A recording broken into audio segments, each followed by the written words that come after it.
SCP-125. Заразное отражение. Объект номер SCP-125. Класс объекта Эвклид. Особые условия содержания. Отражатели, содержащие экземпляры SCP-125, следует хранить в обитой коробке, накрытыми нейлоновой сеткой, которая позволяет видеть объекты за ней, но затеняет зеркальные поверхности как минимум на 25%. Отражатели обладают гладко отполированной металлической поверхностью, сейчас это посеребренная латунь, и не имеют острых или неровных краев. Их сглаженные формы должны предотвратить возможные прорывы защитной сетки. С целью предотвратить любые инциденты, всем посетителям комнаты, где содержится SCP-125, следует закрывать лица такой же сеткой для защиты глаз. При сдерживании SCP не следует применять стеклянные зеркала с металлическим напылением, поскольку SCP-125 свободно проникает через стекло на отражающую поверхность. Все металлические покрытия в комнате должны быть матированы, чтобы не давать отражений. В качестве дополнительной меры безопасности, в то время, когда эксперименты не проводятся, в комнате поддерживается темнота, а все наблюдения проводятся при помощи инфракрасного и ультрафиолетового освещения. В комнату не допускается пронос любых вещей с зеркальными или отражающими частями, включая авторучки в металлическом корпусе, солнечные очки, ноутбуки, стеклянные объекты и прочее, если это не предусмотрено рамками проводимого эксперимента. По той же причине не допускается фотографирование или съемка объекта, находящегося в незакрытом состоянии.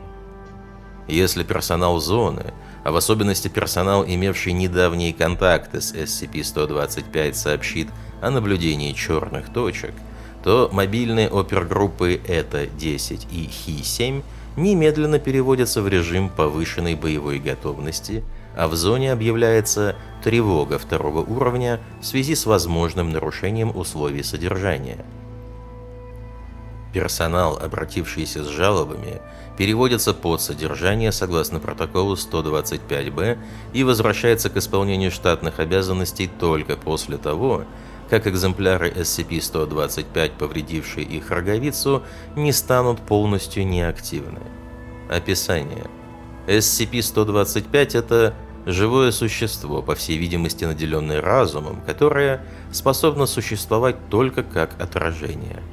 Наблюдаемое в спокойном состоянии, оно выглядит как черный кружок диаметром 17,2 мм, покоящийся на отражающей поверхности.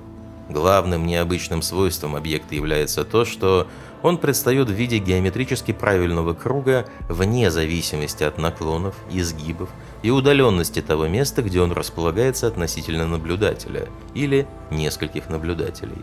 В этом смысле он выглядит скорее как сфера, лежащая на поверхности. Впрочем, эта сфера не имеет затемненных и освещенных участков, из-за чего даже при наблюдении через преграду, такую как сетка, становится очевидным то, что SCP-125 на самом деле не выпирает над поверхностью, где он напечатался. SCP-125 не отражает свет в видимом и инфракрасном диапазонах. Однако при наблюдении в ультрафиолетовой части спектра и до самых включительно. Кроме того, по невыясненной пока причине объект испускает рентгеновское излучение небольшой, но заметной и постоянной интенсивности. SCP-125 может передвигаться по той поверхности, где он находится. Движение может происходить по участку, ограниченному либо сильным перегибом, кривизна поверхности превышает некий заданный порог, либо неотражающей областью. SCP-125 кажется неспособным преодолевать поцарапанные, покрытые инеем и травленные участки. Однако в экспериментах SCP-125 может обойти большинство ограничений, перепрыгивая на отражение, чтобы пересечь изломы или перемещаясь между внешней границей стекла и металлическим основанием внутри стеклянного зеркала. Именно поэтому процедура содержания предписывает пользоваться матовыми металлическими поверхностями. Будучи способен перемещаться по всей поверхности объекта, SCP-125 в большинстве случаев неподвижно замирает возле краев поверхности, если они есть, а на поверхности, четко зафиксированной в пространстве в определенном положении, смещается в нижний правый угол или его эквивалент, даже если потом это положение поменять. SCP-125 может находиться на любой более-менее хорошо отражающей поверхности, способной воспроизвести его изображение без существенных искажений. Сюда входят не только широкий диапазон зеркальных покрытий, но и стекла, полированные или лакированные предметы, такие как камни и дерево, разнообразные пластики, неподвижные жидкости и даже ухоженные ногти. Оказавшись в области отражения другой поверхности, SCP-125 может мгновенно перенестись на нее. Следует отметить, что SCP-125 не способен удержаться или перенестись с или на поверхность, имеющую площадь меньше его самого, то есть около 2,323 квадратных сантиметров. Попав в такие условия, объект становится полупрозрачным и в конце концов полностью исчезает. В поведении объекта прослеживается некая осмысленность и даже разумность. Хотя он и не имеет вещественного воплощения, его поведение выражает явное нежелание, чтобы к нему прикасались или иным образом скрывали из вида. Также он всеми возможными способами пытается избежать ограничения свободы своего передвижения, либо пытаясь перепрыгнуть на другую поверхность, либо начиная метаться по той, где находится, с огромной скоростью.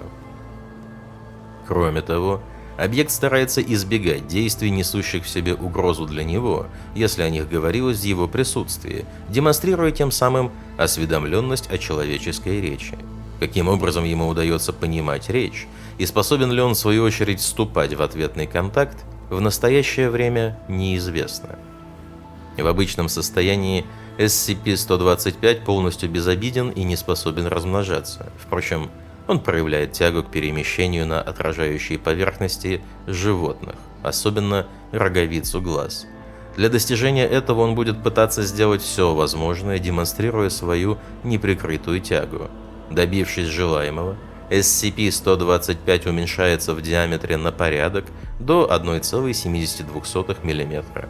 На поверхности живой ткани SCP-125 способен размножаться и заражать неограниченное количество поверхностей, вместо того, чтобы перемещаться на них в единственном экземпляре. В тех же случаях, когда размножение происходит на сетчатке, оно идет стремительными темпами, заставляя пострадавших жаловаться на увеличивающееся количество точек в поле зрения. После этой стадии заражения SCP-125 резко прогрессирует в течение 5-9 дней от момента заражения, заполняя всю ткань роговицы, в результате чего глаз полностью слепнет, а клетки сетчатки и зрительного нерва отмирают из-за неинфекционного нагноения. Неясно, по какой причине этот процесс происходит, но факт заключается в том, что после отмирания зрительных участков тканей SCP-125 перестает быть заразным. Неизвестны другие способы помочь пострадавшим, кроме как держать пораженные глаза плотно закрытыми и назначить курс мощных антибиотиков для снижения риска инфекции.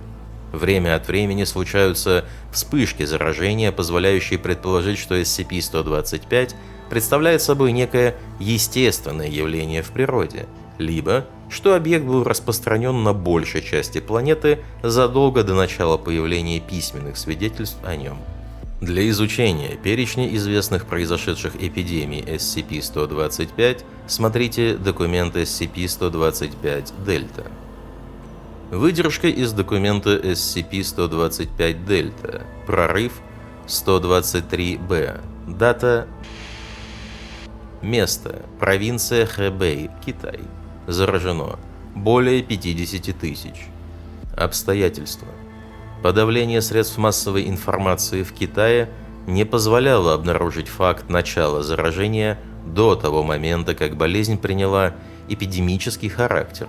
Под прикрытием небольшого землетрясения были произведены массовые бомбардировки местности, чтобы замедлить распространение инфекции с несением сопутствующих потерь. Причиной смерти и разрушений было названо произошедшее землетрясение высокой магнитуды.